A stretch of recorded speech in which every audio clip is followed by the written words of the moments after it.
ప్రళయాలు ఉత్పన్నం కాకుండా చెరువులను కుంటలను కాపాడాలన్నారు ఎంపీ రఘునందన్ రావు. సీఎం రేవంత్ రెడ్డి తీసుకున్న నిర్ణయాన్ని స్వాగతిస్తున్నామన్నారు. బఫర్ జోన్ కింద నిర్మాణాలు చేసిన వారు ముందుకొచ్చి నిర్మాణాలను కూల్చేయాలంటున్న రఘునందన్ రావుతో మా ప్రతినిధి Durga Reddy face to face. Medak MP BJP MP Raghunandan Rao ఉన్నారు. నిజంగా హైడ్రా గురించి ఇక్కడ జిల్లా వ్యాప్తంగా కూడా కూల్చివేతల కార్యక్రమం కొనసాగే అవసరం కనిపిస్తుంది. నిజంగానే రాష్ట్ర వ్యాప్తంగా కూడా కొనసాగుతున్నాయి కనుక వారు ఏమంటారో తెలుసుకునే ప్రయత్నం చేద్దాం. నిజంగానే హైడ్రా మాత్రము హైదరాబాద్లో సక్సెస్ అయింది అనుకోవచ్చా? కూల్చివేతలు ఏ విధంగా? ఒక హైదరాబాద్కి ఎందుకు పరిమితం కావాలన్నా అన్ని ఊర్లకు రావాలి. ఎందుకంటే అన్ని మున్సిపాలిటీలలో వరదలు వస్తున్నాయి, జనాలు కొట్టుకుపోతున్నారు, నాలాలలో పడి చచ్చిపోతున్నారు, ప్రకృతిని మనం డ్యామేజ్ చేస్తూ ఉన్నాం. కాబట్టి ఇర్రెస్పెక్టివ్ ఆఫ్ ద పార్టీస్ ప్రజలు బాగుండాలంటే ప్రకృతి బాగుండాలి. ప్రకృతి ఒడికి మనం దూరం అయితే మన వయనాడులో ఏమైందో చూసినాం, అంతకుముందు ఉత్తరాఖండ్లో ఏమైందో చూసినాం, అంతకుముందు కేదార్నాథ్ టెంపుల్ కోత ఏమైందో చూసినాం. కాబట్టి నేను రెండు చేతులు జోడించి అన్ని రాజకీయ పార్టీలకు, అందరు మీడియా మిత్రులకు సవినయంగా చేసేటువంటి అప్పీల్ ఏంటంటే, స్వచ్ఛందంగా మీ అంతలో మీరే మీరు ఆక్రమించినటువంటి చెరువులు, కుంటలు, నాలాలు ఏమైనా ఉంటే దయచేసి అవి తొలగించండి. దాంట్లో మళ్ళీ ఇది కాంగ్రెస్ వాళ్ళది గులగొట్టిరు, అది బీజేపీ వాళ్ళది గులగొట్టిరు అని రాజకీయ రంగును పులుమొద్దని నిష్పక్షపాతంగా అధికారులు కూడా చెరువులు, కుంటలు, నాలాల్ని ప్రొటెక్ట్ చేయమని సుప్రీంకోర్టు చాలా స్పష్టంగా చెప్పింది.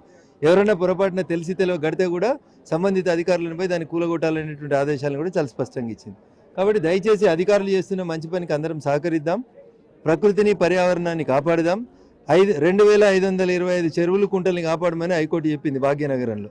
ఇలా భాగ్యనగరం అంటే సిటీ ఆఫ్ లేక్స్ పోయి ఇలా సిటీ ఆఫ్ మోరీలు అయిపోయేటువంటి పరిస్థితి వచ్చింది. కాబట్టి భాగ్యనగరానికి పూర్వస్థితిని తీసుకురావాలని చెప్పి ఈ సందర్భంగా సవినయంగా అప్పీల్ చేస్తూ హైడ్రా చేస్తున్న పనులని కొనసాగించాల్సిందిగా కోరుతా ఉన్నాను. అంటే రాష్ట్ర వ్యాప్తంగా అంటే హైదరాబాద్ మహానగరానికి పరిమితం కాకుండా గ్రామీణ ప్రాంతాలు గతంలో జిహెచ్ఎంసీ కావచ్చు 58, 59 జీవోలో కూడా రెగ్యులరైజ్ చేసుకోవడం జరిగింది. దీనిపై మీరేమో నువ్వు ఎట్లా రెగ్యులరైజ్ చేసుకున్నా సుప్రీంకోర్టు ఇచ్చిన డైరెక్షన్ ఏంటంటే ఎఫ్టీఎల్లు, బఫర్ జోన్లు, చెరువులు, కుంటలు, నాలాలలో ఎవరు ఏ స్థాయిలో ఉన్న వాళ్ళు కట్టుకున్నా దానికి ఎవరు అనుమతి ఇచ్చినా వాటిని ఎట్లాంటి ఇబ్బంది లేకుండా కూలగొట్టమని చెప్పింది. కేవలం హైదరాబాద్కే పరిమితం చేయకుండా వరంగల్ ఉంది, నెక్స్ట్ సిటీ కరీంనగర్ ఉంది, నిజామాబాద్ ఉంది, సిద్దిపేట ఉంది, మున్సిపాలిటీస్ ఉండి ఎక్కడైతే 1,00,000 జనాభా దాటినటువంటి పట్టణాలు ఎక్కడైతే పెరుగుతూ ఉన్నాయో భవిష్యత్ అవసరాలని దృష్టిలో పెట్టుకుని అన్నిటిని చెరువుల్ని, కుంటల్ని కాపాడమనేది నా అప్పీల్.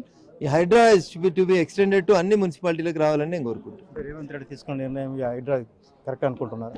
అంటే ఇది రేవంత్ రెడ్డి గారు తీసుకున్న నిర్ణయం ఏంటంటే మళ్ళీ రాజకీయ రంగం వస్తుంది అన్న దానికి 1994లో అప్పటి ముఖ్యమంత్రి కోట్ల విజయభాస్కర్ రెడ్డి గారు మొట్టమొదటిసారిగా మీరాలం ట్యాంక్ అనేటువంటి ఒక ట్యాంక్ని అందరు కబ్జా చేసిర్రు అన్నప్పుడు భాగ్యనగరంకి ఉండాల్సినటువంటి ఒక గొప్ప చెరువు పోతుందని శ్రీమతి రేచల్ చటర్జీ అనేటువంటి అప్పటి ఒక సీనియర్ ఐఏఎస్ అధికారిని పంపించి కూలగొట్టించిరన్న.